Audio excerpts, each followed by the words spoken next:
सरकारी खरीद यानी पब्लिक प्रोक्योरमेंट। ये शब्द सुनते ही दिमाग में क्या आता है? ढेर सारी फाइल्स, धूल खाते कागज और दफ्तर के लंबे चक्कर, है ना? लेकिन हकीकत अब बिल्कुल बदल चुकी है। आज हम जिस विषय पर चर्चा करने जा रहे हैं, उसने भारत में सरकारी खरीद के पूरे सिस्टम को एक जबरदस्त डिजिटल क्रांति में बदल दिया है। सोचिए जरा, भारत सरकार जैसी विशाल प्रशासनिक व्यवस्था अपनी रोजमर्रा की जरूरतें कैसे पूरी करती होगी? मतलब एक छोटी सी सुई से लेकर बड़े बड़े डिफेंस इक्विपमेंट तक, रोजाना लाखों करोड़ों रुपए का लेन देन। इतने बड़े पैमाने पर लॉजिस्टिक्स और परचेजिंग को एक साथ मैनेज करना सच में कोई छोटी बात नहीं है। चलिए सीधे इसकी गहराई में चलते हैं। ब्लूमबर्ग न्यूज की एक जानकारी पर गौर करें तो उनका कहना है कि इस डिजिटल प्लेटफॉर्म ने भारत के करीब $1 बिलियन बचाए हैं। $1 बिलियन। ये आंकड़ा अपने आप में ये साबित करने के लिए काफी है कि हम कितने बड़े आर्थिक पैमाने और वैश्विक प्रभाव की बात कर रहे हैं। तो आज की इस चर्चा में हम मुख्य रूप से इन 5 बातों को समझेंगे। पहला, इस मार्केटप्लेस की शुरुआत। दूसरा, इसके 3 मुख्य स्तंभ। तीसरा, आर्थिक समावेशन। चौथा, लाखों करोड़ों के खर्च और बचत के आंकड़े। और आखिर में इसकी वैश्विक पहचान और अवार्ड्स। चलिए शुरू करते हैं। सबसे पहले आते हैं अपने पहले पड़ाव पर, गवर्नमेंट ई मार्केटप्लेस यानी जेम को समझना। और हाँ, इस पूरे प्लेटफॉर्म को 2016 में सिर्फ 5 महीने के अंदर बनाकर तैयार कर दिया गया था, जो कि सच में एक बहुत बड़ा रिकॉर्ड है। इसने कितना बड़ा बदलाव लाया है वो इस बात से समझा जा सकता है कि एक तरफ पुराना DGSND यानी directorate general of supplies and disposal system था, जो पूरी तरह मैनुअल और कागजों पर चलता था, और उसके मुकाबले आज का GEM सामने है, पूरी तरह से कॉन्टैक्टलेस, पेपरलेस और कैशलेस। ये दर्शाता है कि हमने एक अटके हुए पुराने तरीके से निकलकर एक आधुनिक, तेज डिजिटल युग में कितनी बड़ी छलांग लगाई है। तो आखिर ये काम कैसे करता है? इसकी प्रक्रिया बेहद स्पष्ट और सरल बनाई गई है। छोटी जरूरतों के लिए सरकारी विभाग सीधी खरीद यानी डायरेक्ट परचेज कर सकते हैं। बड़े ऑर्डर्स के लिए इलेक्ट्रॉनिक बिडिंग की जाती है, और सबसे सस्ता दाम तय करने के लिए रिवर्स ऑक्शन और डायरेक्ट रिवर्स ऑक्शन की सुविधा भी मौजूद है।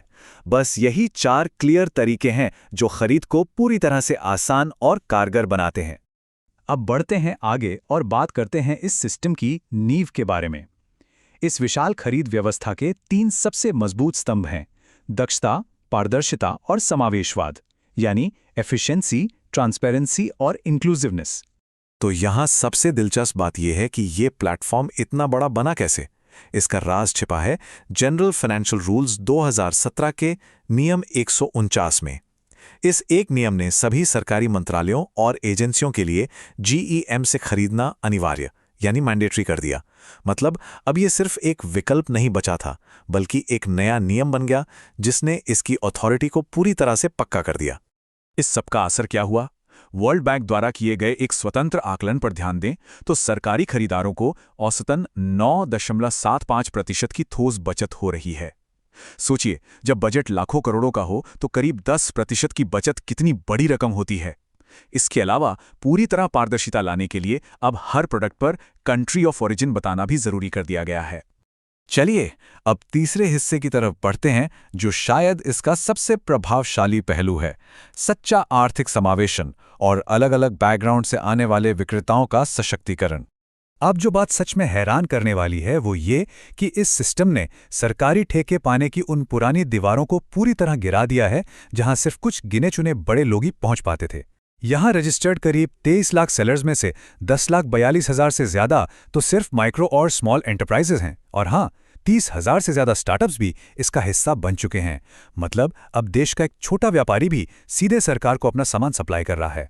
इस समावेशन की रफ्तार बढ़ाने के लिए कुछ बहुत ही बेहतरीन पहले शुरू की गई हैं, जैसे वोमनिया, जो महिला उद्यमियों को सीधे सरकार से जोड़ता है; स्वयंत, जो स्टार्टअप्स और यूथ को आगे लाता है; दिव्यांग उद्यमियों के लिए पूरा एक अलग सेक्शन बनाया गया है।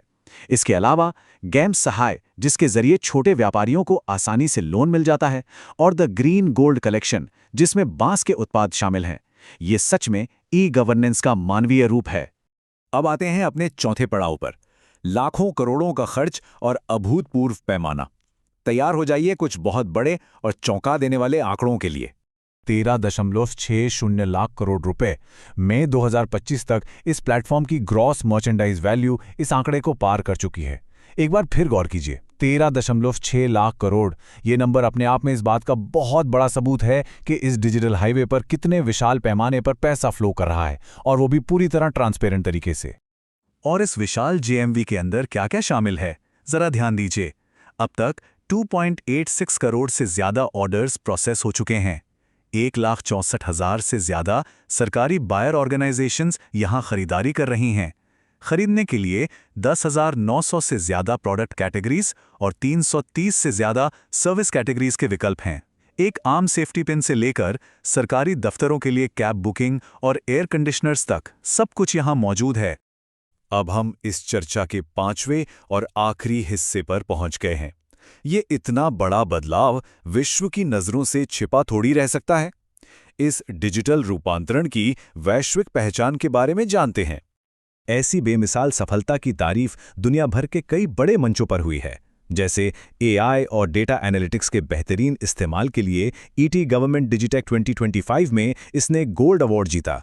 इसके अलावा CPO awards, Hindu business line का चेंज मेकर अवार्ड और वर्ल्ड बैंक की तरफ से south Asia procurement innovation award. ये तमाम पुरस्कार इस बात का प्रमाण हैं कि टेक्नोलॉजी और प्रशासन का ये मेल कितना प्रभावशाली बन पड़ा है। चलिए देखते हैं कि ये प्लेटफॉर्म किस तरह राष्ट्रीय लक्ष्यों को ठोस आकार दे रहा है।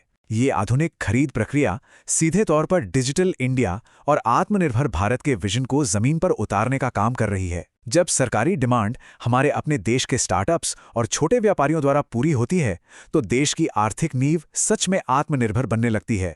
तो जाते जाते एक सोच विचार करने योग्य सवाल हम सबके सामने आता है।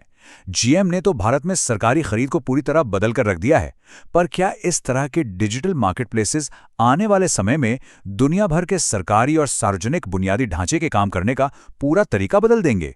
एक बार सोचकर देखिए, जब टेक्नोलॉजी और गवर्नेंस एक साथ आते हैं तो आगे क्या कुछ संभव नहीं है। आज की इस चर्चा में बस इतना ही। अपना ख्याल रखिए।